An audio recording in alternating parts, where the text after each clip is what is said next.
jer imali smo mi sjajnih trenutaka u posljednjih 20 godina, ali nam u tom sjaju nedostaje ustrajnosti. Molitva. Gospodine, smiluj se nama grešnicima, Hrvatima. Ako smo ičim stekli milost u tvojim očima, nemoj proći mimo nas, unatoč našem dugotrajnom prolaženju mimo tebe. Izliječi nam srca od jala, straha, konformizma, hedonizma i svih navezanosti što zatiru slobodu srca, misli, govora i djelovanja. U pomoć nam dođi, Gospodine, da zavolimo slobodu, daj da začeznemo za slobodom. Oslobodi nas da zaslobodimo.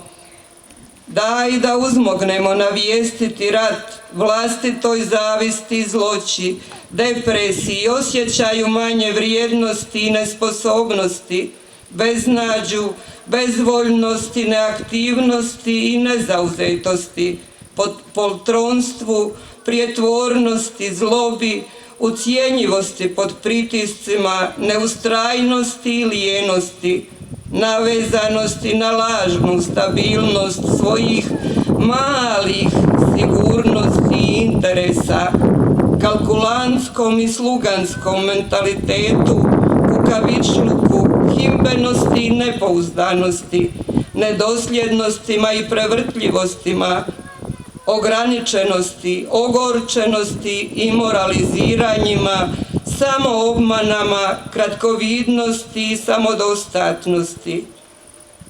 Deblokiraj naše srce, Gospodine, od svih hipoteka.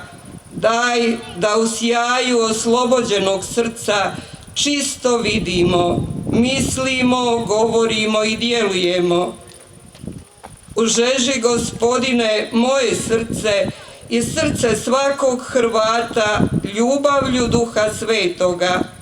Želim uz tvoju pomoć biti bolji čovjek i kao takav biti u dobru zadom spreman Hrvat.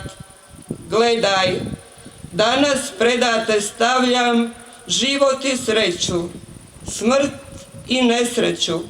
Ponovljeni zakon, 30. glava, 15. redak. Sami biramo svoj put. Život je izbor.